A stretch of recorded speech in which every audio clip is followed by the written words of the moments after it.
And we are now live. Welcome back, ladies and gentlemen. So welcome to the After Dram. This is the Talking Dead style after show where we talk casually about the previous show.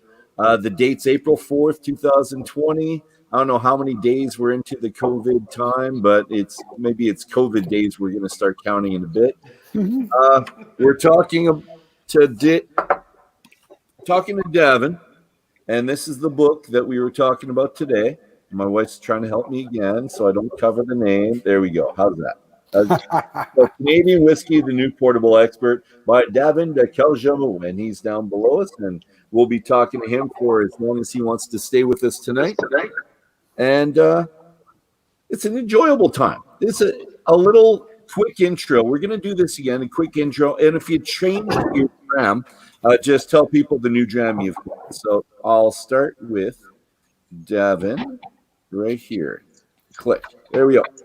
Howdy.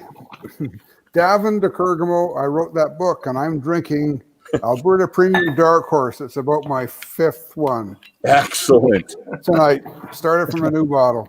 Good. Nick, you're up. I am doing a hot tea with some Glen Breton 10-year-old in it. Okay. And she had 10 in the last one. So this is and here's the bottle. Good. Yep. So it's a nice segue into bedtime, I guess, right? Absolutely. Sore throat. I'm trying to do that medicinal cure-all. Perfect. And whiskey does that. I'm Don with the Whiskey Dive. I'm drinking Pike Creek Canadian rum finished. Yeah, rum finished. Nice. Yeah, first time having it. Pretty good. Good one. And let's go to you, Ryan.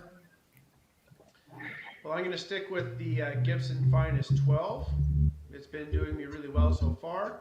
I've had quite a bit of the bottle, and so far it's been doing well. So it's a nice set drink. Oh, I'm hearing feedback from someone. Here. Yukon Dave. Hey, well, a little self-promotion here. I'm drinking my favorite, and I'm not a fan of consistency, but I like this consistency. It's our number 14, our black and chocolate malt single malt. Excellent. And over to me is my new one. And I introduced it before, but this is Glen Dub from Glen Breton. And this is their peated expression. And the really neat thing about it is this peat comes from Saskatchewan. Imagine that. Alrighty. So back we go. Let's How old is that whiskey? I'm sorry? How old is that whiskey? It's 13 years old.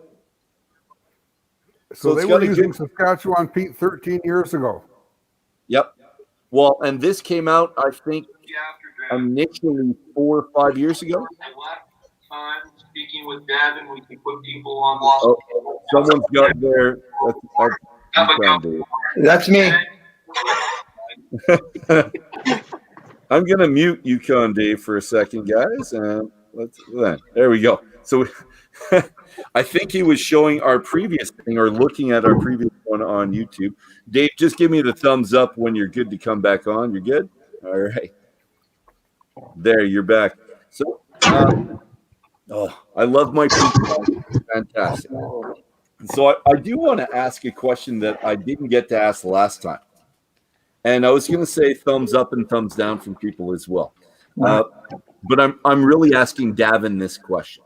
But I still want everyone's opinion. So, Davin, you seem to be defending Canadian whiskey when you say the caramel-like flavors often tasted in Canadian whiskey are natural flavors that have been extracted from the wood in the barrel and not arise from a few drops of spirit caramel added by the blender. Mm-hmm. So you're defending it, and it's good. But I think you've had this question a lot before, which is probably gets on your nerves a little bit. Do you think this is really a problem with perception with our Canadian whiskey, that there's always a flavor added because of the caramel? No, you know what?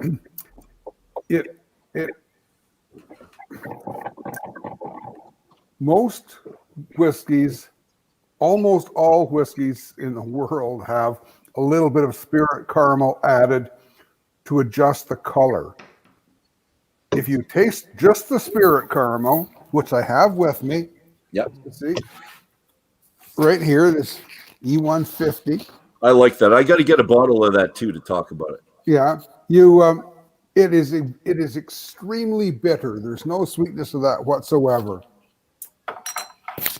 People taste the whiskey, they taste the sweetness, which comes from the wood, and they say, "Oh, it must have a lot of caramel added," because they just make that assumption because they've been told by writers who don't really know what they're talking about that you can change the flavor of what the distillers change the flavor by adding caramel, which is nonsense. So that's why that's there.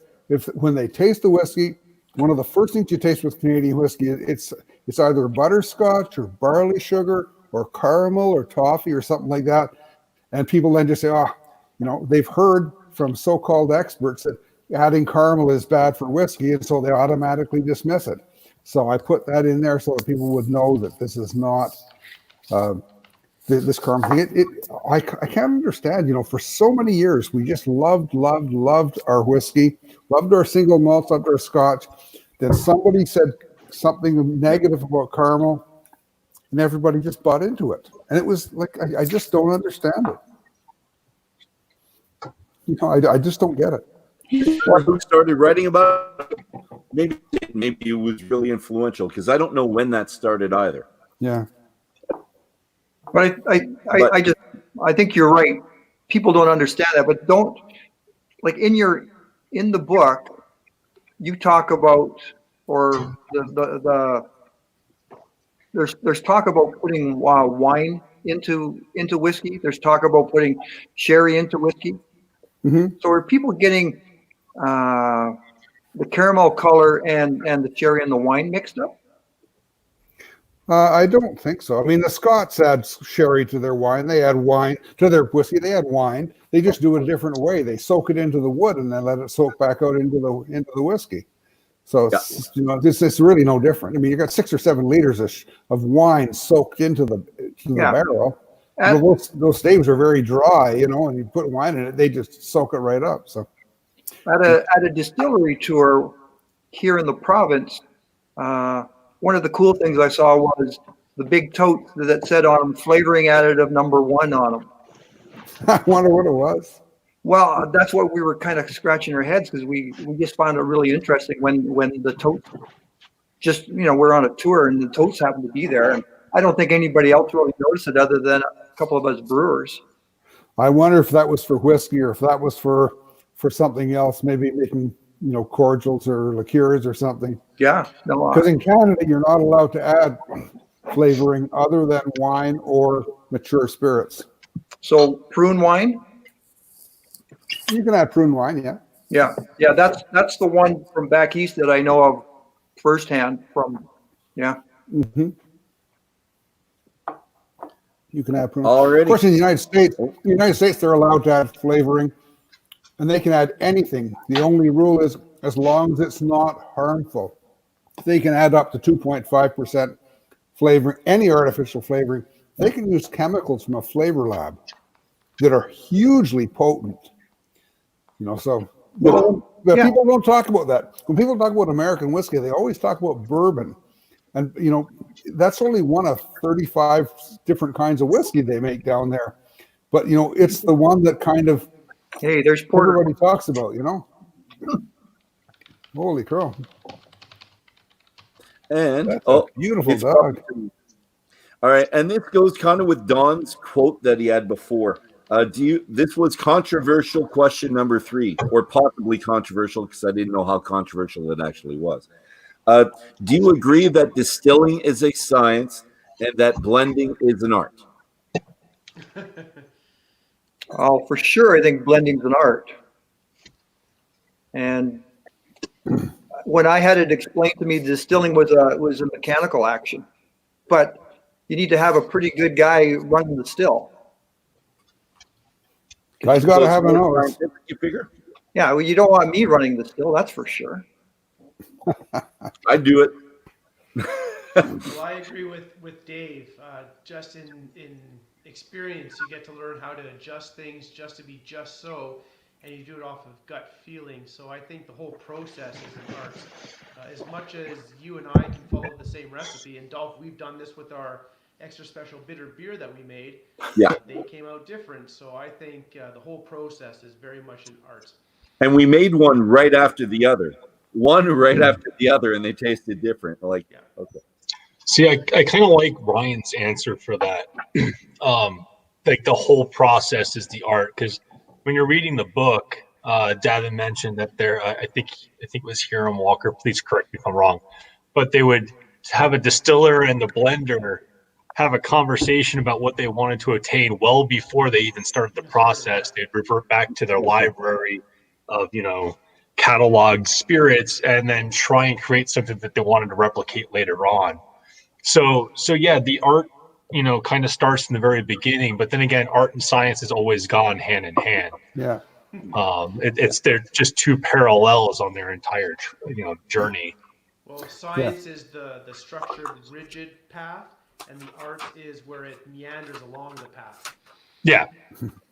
Well, your baseline, and then your. Yeah. not speaking about any particular distillery, but what really happens is marketing comes to them and says, we need a whiskey to fit in this niche. We need something that comes in at $37. It needs to taste like this, and then the distiller and the blender sit down and say, okay, how do we achieve this for $35 a bottle? But I mean, if you go to like Headframe Distillery in Montana, you go there in Boise. Is it? In any case, the distiller doesn't even have to be in the same state because they run all that on an iPad. They don't have, you don't need to be any kind of an artist to run those stills. It's an act of engineering, and when it reaches a certain temperature, you get evaporation. When it reaches a certain temperature in the still, you do your cut, because then anything above that or below that is has a different chemical composition. So you really can have a computer do the distillation, and a lot of the big distilleries do have computers doing the distillation, and a guy is sitting in a couple of operators, maybe two operators, maybe one, sitting in a control room, and they're controlling the whole process of mashing and cooking, mashing, and distilling. It's all done by machines, by computer. But when it comes to blending, you have to be able to create the flavors. You have to smell those whiskeys. You have to know what those whiskeys taste like. I'm sure there are production whiskeys that just use a formula, but I know for sure with Crown Royal, every batch is nosed and tasted from the beginning. They nose and taste the new make spirit, and they nose and taste it every year as it's maturing, and they have about 50 different kinds of whiskey that go into that Crown Royal. And they do these triangle tests where they have two glasses of one whiskey, could be the standard, it might be the new one, and one glass of the other whiskey, which is either the standard or the new one. And until they are unable to tell the difference between those, they're not finished. And to get the right synthesis of flavors, now that sounds like a bit mechanical, but you have like more than a dozen people who are taking part in that process, and to create something that people are going to want to consume and want to keep coming back and buying more. This can be years of work designing a whiskey, creating a whiskey that people are really going to enjoy, that really fills a certain niche in the market. So that's why I say it's an art. But the truth of the matter is, that is a quote again from Sam Bronfman, who is probably the greatest whiskey person who ever lived in any country. He really was the most remarkable whiskey maker anywhere. He also happens to be the richest Whiskey maker anyway. I mean, he made many people into billionaires. He's gone now, but he really had he really understood that quality is really the most important thing about the whiskey. So, yeah, distilling is mechanical. Blending is not mechanical. See, and I like how you brought up with the blending where it's the nose and the taste. Because Dolph and I did the Johnny Walker masterclass when we were in band, and Dolph and I kept talking to each other about how kind of frustrating it was that we weren't supposed to taste our blend. It was all supposed to be done by nose, and and we were handling the peat side of it. And we had another group handling the florals and the briny aspects of the same blend. And we had 6 people trying to make one creation, and it had to be all done by nose. And we had to copy another one all by nose, not supposed. And we wasted so much time trying to taste it. But it's funny that you brought up the Dolph and I were right in wanting to nose and taste the blend rather than just one of the two. Well, don't beat yourself up, because if you talk to the people in the Diageo lab in Montreal, they will tell you it takes about 8 years to learn how to create a blend, to learn how to reproduce a blend. It's not something that you're going to get by tasting whiskey. It's a lot of practice. They have a formal training program where people go through for a full year. They have to go through a checklist. They have to taste, and these people have to be able to identify every smell. Most people, they have some deficit in their nose. There's something they can't really smell. If you have that, you cannot be a blender at Diageo. And I'll bet you between you and Dolph, at least one of you, there's something important that one of you can't smell, because it's really not common to be able to smell everything. So it really is. It's not just something that some hobbyist is going to pick up. I would really be hard pressed to create a decent blend of whiskey myself, quite honestly. And I've tried, and I've got my Millennium Blend, and you know what? I was nosing it. And if you're ever here for my post-Festivus whiskey festival, whiskey day, just after Christmas, I do every year, Nick's tried this, and she said it wasn't bad. But I nosed this whiskey, and I tried to develop something just by nose. And at the end, I came up with something that I was really, really happy with on the nose. But when you taste it, I thought it was bloody god-awful. It was horrible. But it smelled phenomenal. The nose was inviting. There was so many aspects to it. I loved it. And I worked really hard on it with what I had previously. If I finished off another bottle, it was coming to the end, and I thought it would develop it somehow. I'd put it in. But it didn't work out. And for the nose, not knowing, Nick usually sits with me if we have a tasting, and I usually depend on Nick a little bit for certain things. My wife or Nick, if we're at tastings, I can count on them to pick out flavors that I can't, and it's usually the tropical fruits. I get fruity, but I can't tell if it's tropical. I can't. Well, you are probably blending finished whiskeys. Yeah, whiskey. You're not blending, raw individual whiskeys, and that's a different thing altogether. Well, they were all single malts, because I do single malt cast strength most of the time. So not one of them was a blend. All of them were single malts of some trend. Well, all of them were blends, because all single malts are blend unless it's single cask. And I mean, they have formulas. So many from this kind of barrel, so many from this kind of barrel, so many from this kind to at make the those same blends. distillery. Yeah. But let me tell you 2 stories. I have made some spectacular blends using finished single malts. Single malts from the bottle. Yeah. But there are a few tricks. You use similar kinds of whiskeys. You need some light whiskey under there to carry it. And I avoid peat, because peat is always 100 times more powerful than you think it's going to be. Yeah. But one year with the Malt Maniacs Awards, we took the 100 whiskeys that had the highest scores, and we just vatted them all together. And we took the 100 whiskeys that had the lowest scores, and we just vatted them all together, and then we bottled them. And then we took that, and next year we put those 2 bottles in the awards, and they scored within a couple of points of each other. It's not just taking great whiskey and putting it together. There really is a gift to be able to doing this. Now, let's be honest. Anybody can make great whiskey if they have access to a lot of honey barrels. If you can pick out the honey barrels or get someone to pick them out for you, anybody can make great whiskey. But if you're really trying to create something that's reproducible, that you can make, year after year after year after year, that truly is an art to me. Difficult. Yeah. All right. Nick, you were in Banff with us, were you not last year? No. No, you didn't. And you were thinking about it, but yeah, okay. No, I remember the conversation. I'm sorry. We're good. You know what, Dave, Yukon Dave, this one's kind of for you. Well, no, because you talked about it already.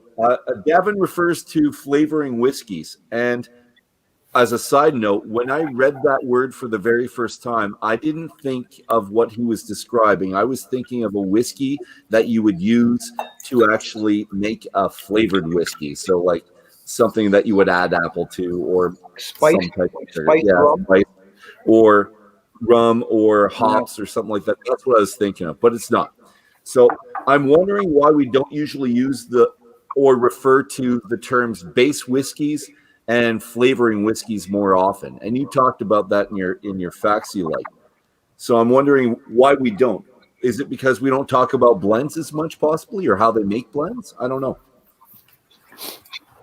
Well, they do it exactly the same way in Scotland. The single malts, the malts are flavoring whiskey, and then they make what they call grain whiskey, which is the same as our base whiskey. Then they put those together to make the blended whiskey, blended Scotch. So like Johnny Walker or Chivas Regal, any of these, those are made that way. In Canada, we make whiskeys largely. What we make is whiskeys that are like bourbons or whiskeys that are like rye. But in Canada, we process each element separately so that we can maximize the particular flavor of that. Yeah. Okay. And so for this reason, we do distill some whiskeys to a very low ABV so we can concentrate those flavors. The flavors from the yeast and the flavors from the grain are concentrated in those. Others we distill to a lower ABV or higher ABV, so that really what we're doing there is we're putting those high ABV spirits into the barrels, and then we're getting more of the flavor that develops in the barrel. Most of that does not come from the wood, by the way. Most of that comes from oxidation that takes place inside the barrel. Okay. Air coming in and out of the barrel until you get oxidation, which produces various chemicals, which also interact with the wood, pull some flavor out of the wood. So we make each element separately, and then we put them all together at the end in a blend. Yeah. Really, what we're doing is we're trying to get the optimum flavor for each. Because rye you would mature in a different kind of barrel than you would mature corn in. Corn is a dirty whiskey loaded with sulfur. So you want to put that into a charred barrel. You want to put rye into a toasted barrel so you can pull more spices out.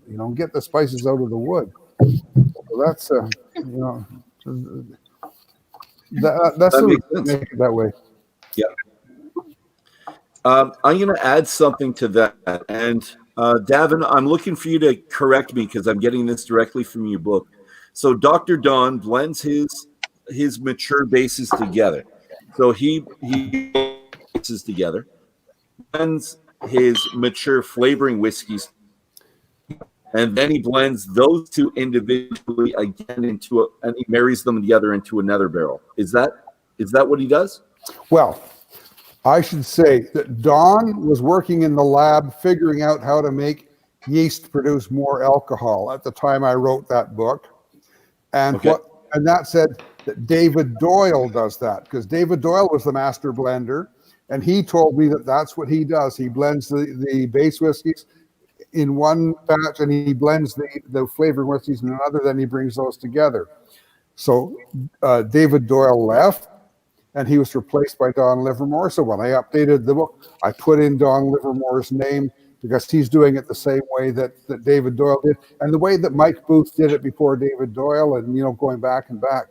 So yeah, they do that. They blend components and then they bring the components together. So I just put Don's name in there to update the book. We figured flavor beer and cheese come when we do that. Sounds like why not whiskey as much? Do you figure? You sound like a guitar. I can't tell what you're saying.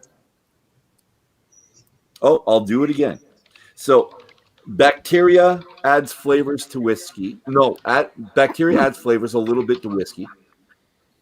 But bacteria adds flavors. When we think of bacteria and flavor, we think cheese and beer more often. Why not Scotch? Why not whiskey more often? Well, a little bit of bacterial infection does change the flavor. Crown Royal has a couple of fermenters that they have open tops on, specifically so they can get a little bit of bacteria in there. So by and large, the bacteria that you get growing in whiskey are acetobacter, which make vinegar, or lactobacillus, which makes lactic acid. These do not taste very good in whiskey. These are flavors that are false, that people don't like. So what they try to do is they try to get the fermentation to be as short as possible, so there's not time for the bacteria to take over. They also do the conversion at the same time that the yeast is converting the sugar into alcohol. So they have the enzymes converting the starch into sugar at about the same rate that the yeast is eating it up. That way, there's no food there for the bacteria, because the bacterial flavors really spoil the whiskey.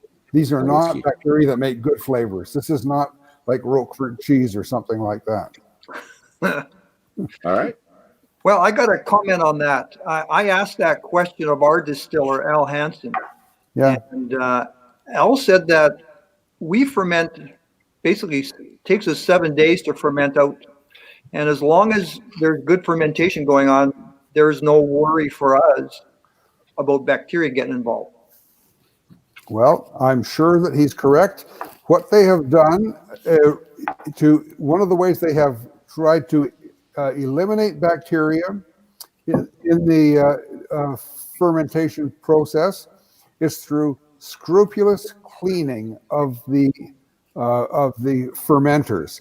And if they're very clean, you'll never get rid of all the bacteria, but if they're very clean, you get a real big head start on that.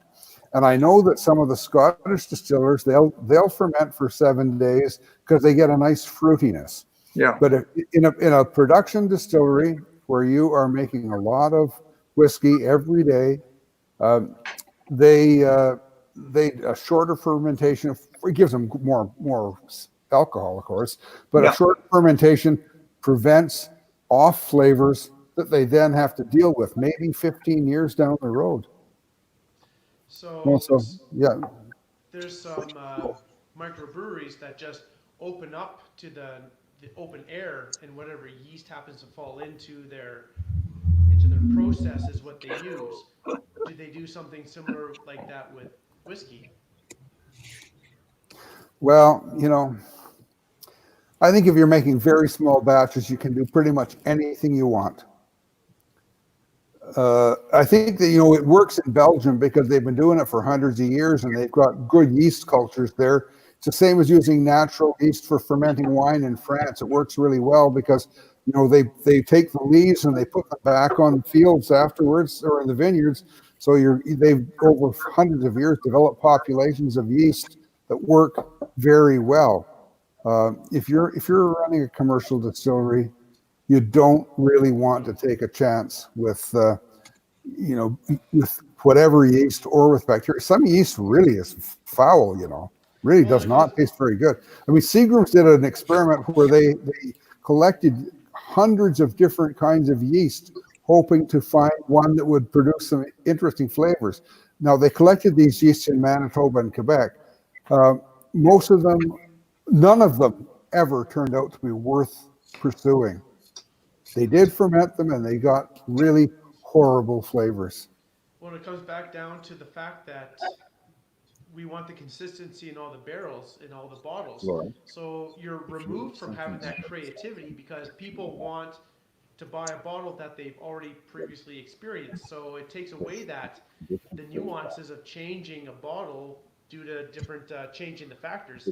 So you're not allowed to try different variations. You have to call it a different bottle to make that happen. You absolutely are allowed to. Yep. If you ever want to talk about innovation, Told everybody, just by my. you just have to go to Crown Royal. They have a whole battery of scientists whose only job is to find new innovative ways to make whiskey. And they use all different kinds of grains, all different kinds of yeasts, all different kinds of bacteria. Believe me, they're leading the way. I mean, Seagrams are the ones who developed triticale in Canada. I mean, triticale, there's also Scottish triticale, but they developed their own at the University of Saskatchewan.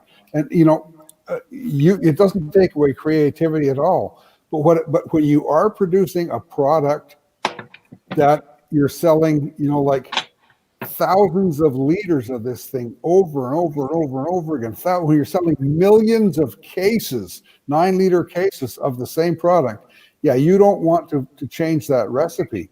No. But in the background, they're continually innovating. They're continually trying new things. As I said, Seagram's tried hundreds and hundreds of different yeasts. They just never found any that they like the flavor of. Trying to figure out that next Northern Harvest rye that's going to skyrocket, right? Yeah. All right. I sent you a whole bunch of interesting facts, things that I thought was interesting. So I'm going to see if anything rings true to any of you that you like or wanted to talk about. So this was the one sentence thing that I thought was neat. So there's such a thing as cooking tubes when it comes to corn, which I thought was neat. Mm-hmm. Alberta Distillers has been distilling rye for 70 years. I thought that was neat. The majority of Canadian whiskey is made in column stills.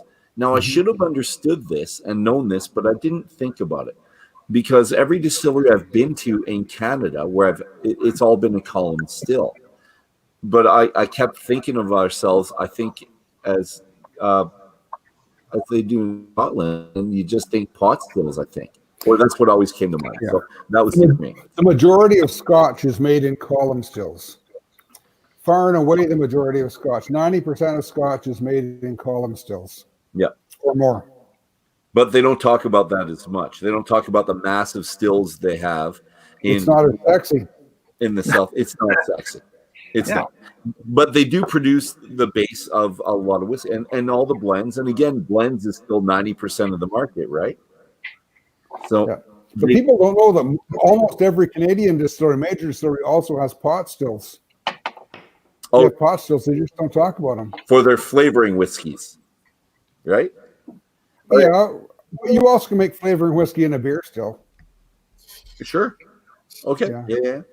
The taxes can constitute the largest portion of the costs, and that surprised me because I thought it was going to be the wood. The other one, when I looked at your pictures and where things come from, because I love this, and the two little letters at the bottom tell me where they're made. If I look at Gibson's 18, it's from Valleyfield and not here at Walker. So that surprised me. Well, it's made it Hiram Walker now. Oh, it is? Yeah. They've made the transition. Where is Valleyfield, or what did they make? Montreal. Oh, okay. They make Crown Royal now. In Montreal? Yeah. Well, that's too bad. I like the idea it's coming from Winnipeg. Most of it comes from Winnipeg, but they have a lot of other Crown Royals like Crown Royal Apple, Crown Royal Peach, and things like that. They're made at Valleyfield, and all the special bottlings are bottled at Valleyfield. It's a big distillery. It used to make Gibson's and what are some of the others? I can't remember. Yeah, it's a big distillery though. Shanley, it used to be Shanley. All right. This question was for you, Devin. Sorry. I like the description that you said of column stills as a series of interconnected mini pot stills. Uh-huh. I like that. But there was one part in a column still that I don't really get as much, and I'd like an explanation if you have the time. So can you explain in this mini pot still kind of connection where fusel oil is created, and what do they do with this fusel oil? Fusel oil is created by the yeast. It's one of the congeners created by the yeast. And then when they're distilling this, the beer, the fusel oil, it's very heavy, and a short distance up the column, the fusel oil all collects there, and they usually have a draw to pull the fusel oil out of the column at a short distance up the still. If they don't pull it off, it'll form a dam and nothing will go through it. It just collects and it'll fill that whole plate. So partway up, they pull it off, and some places use it for fuel, and some places sell it to perfume factories or things like this. It's very good at carrying aromas, but it's not something you want in your whiskey. Years ago, I looked up the word fusel oil online, and it's a German word for bad alcohol. No, amyl alcohol, yeah. Yeah, I thought that was pretty cool. I am going to have to go. The puppy needs me. All right, we'll see you later. Bye, All right, Don. you guys have a good night. Bye-bye. How do I get out of here? There we go. Don has left the building.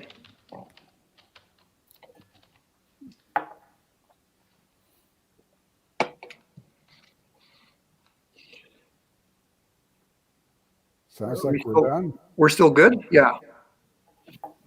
Hey, Dolph, you talked about taxes. Is Dolph frozen? Oh, he'll probably. Okay, we're on our own, guys. Yeah. So let's talk about Dolph. Oh, I'm back. Quiet. Do you all have the same lag I just did? Because everything went blank for me. How about you guys? No, You're all good? Oh, it's all me then. you froze. Did I interrupt somebody? No. Hey, I just wanted to touch on that tax thing. Do you want to talk about taxes on alcohol?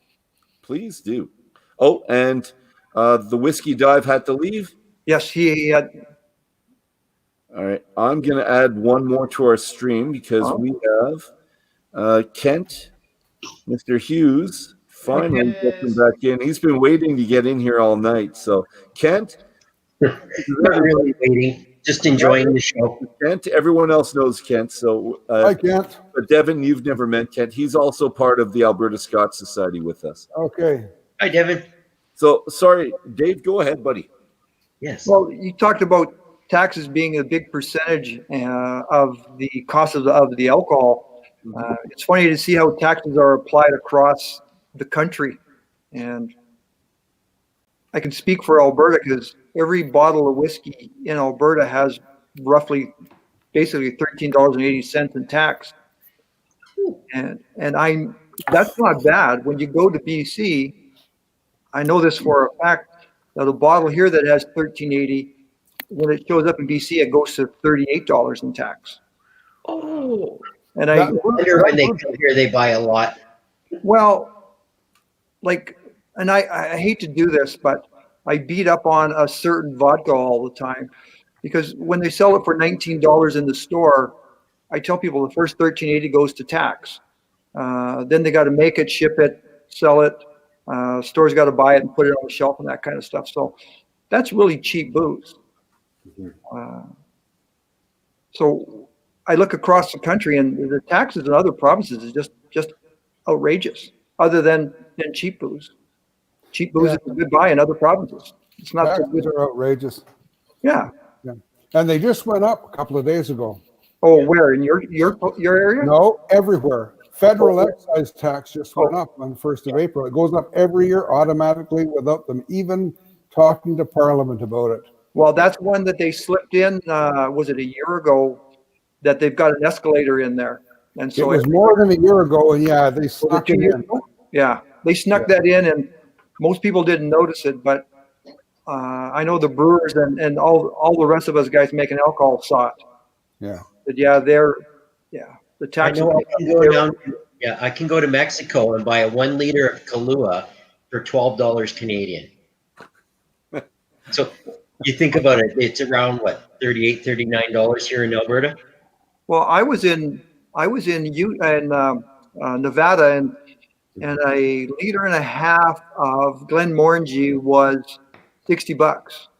Jeez. I took a picture of it, and the guy goes, "What's going on?" I said, "I can't pay the tax on this for this bottle."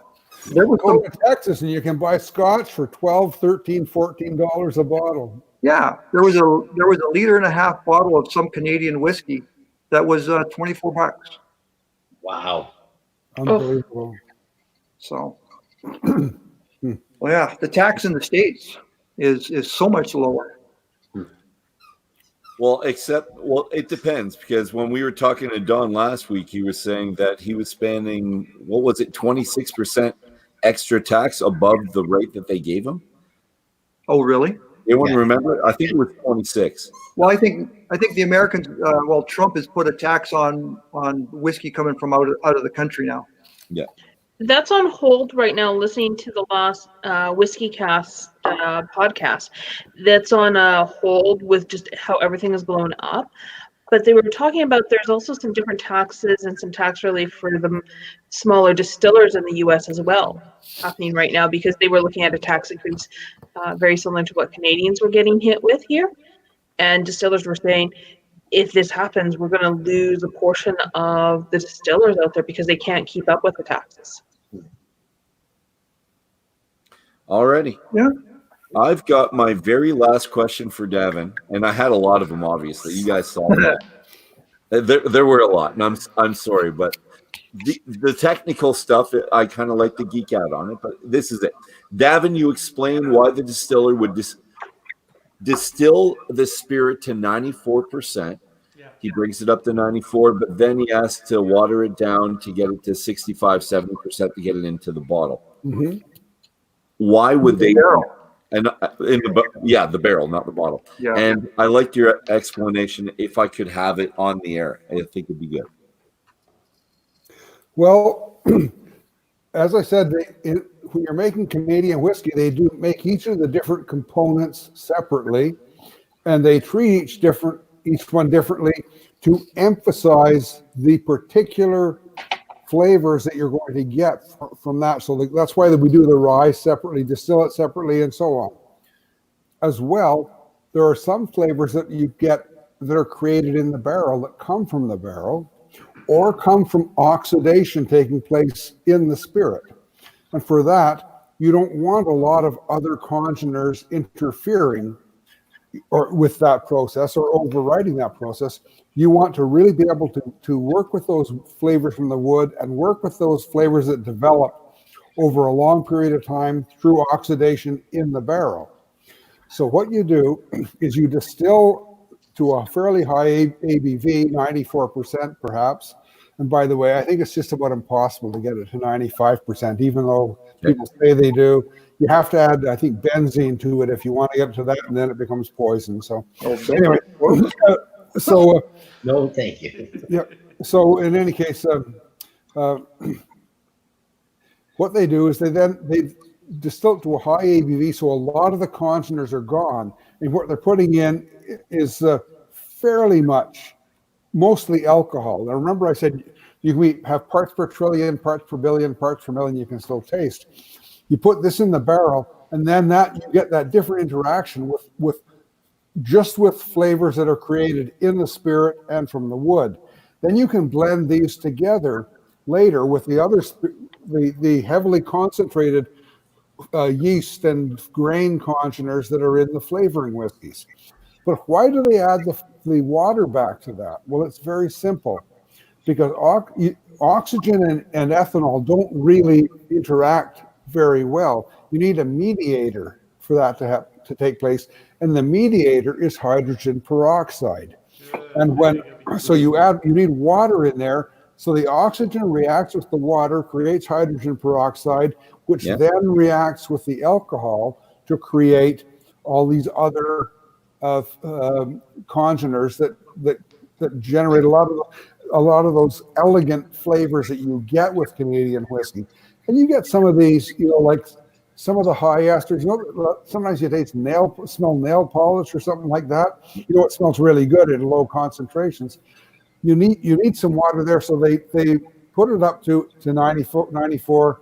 Then they add water back, and all the distillers disagree on what the perfect amount of water is to add. Some bring it down to 70, some bring it down to 64, some to 66.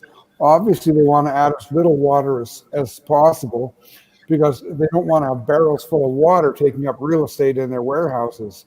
So they just put in as much water as they think they need to get those reactions happening. So that's why they do that. Does that answer your question, Dolph? It answered it lovely. It was fantastic. It's good.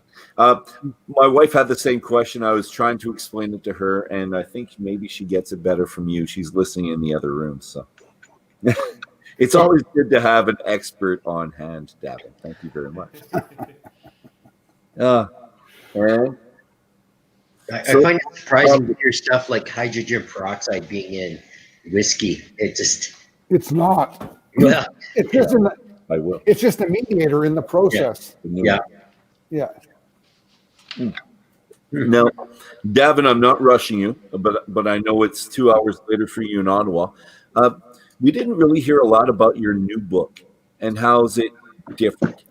You talked about it last week, but we had new. Yeah, it's the definitive guide to Canadian distilleries. This really is a travel book. How to visit all the distilleries in Canada. We have profiles of 250 distilleries, and we have, I think, about 253 listed. Blair Phillips and I wrote that together. Blair, did a lot, most of the tasting notes, all the gin, vodka, and things like that. Yep. And but it's all the distilleries from coast to coast, the big ones, the little ones, and really kind of it's a guide to where distilling is at right now in Canada. And as I say, 253 distilleries. There are probably about 275 now. It was really cool. When we started writing this, there were 130, and we had a deadline, and then there were more and more and more, and people weren't getting back to us, and it was just like, holy crow, we're reaching deadline, and people are confused because all the bloggers are out there trying to get information from them, and you just kind of get lost in the noise. Yep. But so eventually they let us do a few chapters and then continue as we're going along. But new distilleries kept coming online, so we had to add more pages. So we added 16 pages. Oh. And we didn't want the price to go up, but adding paper increases the price. Then we had to add another 16 pages, so we went from a hardcover to a paper cover, so we can keep the price down. So the book now sells for $32, and There you go. But it's everything, and it's really quite close up to date. And what's not in the book we have on our website, CanadianDistilleries.com. Excellent. And when you were doing that, though, did you give any thought to the concept of making a Canadian whiskey trail, a Klondike trail, a Dominion whiskey trail? Because you went to all the distilleries, you know where they all are. I'm wondering if you thought about kind of a rotation that we could all kind of do to get in there. Well, I'll tell you quite honestly, if you look at we have custom drawn maps of every region of Canada, and you can see where the distilleries are. We haven't drawn a line to make the trail, but the trails are obvious when you look at the maps in the book. There is a formally organized trail in the Okanagan. Yep. Yeah, there's that map, but there are also the colored maps as well. Well, this is from the first book, and that's not a whole bunch of distilleries. I was telling Nick how much I love this map, and I would have liked to have had a gigantic one. This is from the second book, and there are 200 or more distilleries on that map. But we have small maps,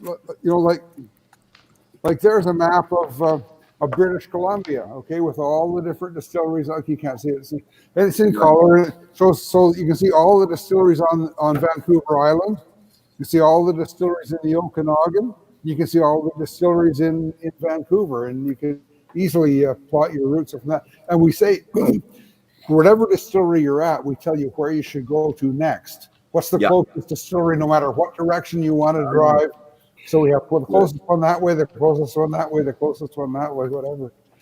Yeah. So you're helping people out. It's like the Bourbon Trail that I've always wanted to do, and I haven't done it. And I'm sure there's other people out there on our panel that would love to do the Bourbon Trail. Mm-hmm. Nick's already talked about it, doing it with, I think it's your mom, right, Nick? Yeah, no, I want to definitely do it with mom. Mom's a bourbon drinker, so I've done the whiskey trail with my dad, so doing the bourbon trail with my mom would be awesome. And I've done the wine trail in Kelowna in that Okanagan area, but I didn't realize there was a whiskey trail. It's a spirits trail. It's formal. Go to any distillery, they'll give you a little card, shows you all the other distilleries where to go. And you know, there are even people there. There are small tour operators who will put you in a small bus and drive you around, so everybody who's on the tour can drink. You don't have to have a designated driver, and they know all the places. The distilleries are waiting when you get there, and you can go in. It's really quite well organized. I have a question, Dave. Davin, if I could ask you. In your book, you talk a bit about how the pot stills are not very efficient, and you say that a lot of Canadian distilleries take advantage of this inefficiency to create the flavors that are recognizable for Canadian whiskeys. Mm-hmm. Could you name a couple of bottles or some bottles that take advantage of this inefficiency in the pot stills to? Pretty much all of the small distilleries do this, but I mean, Hiram Walker does this. Lot 40 is distilled in a pot still, which concentrates the flavors down.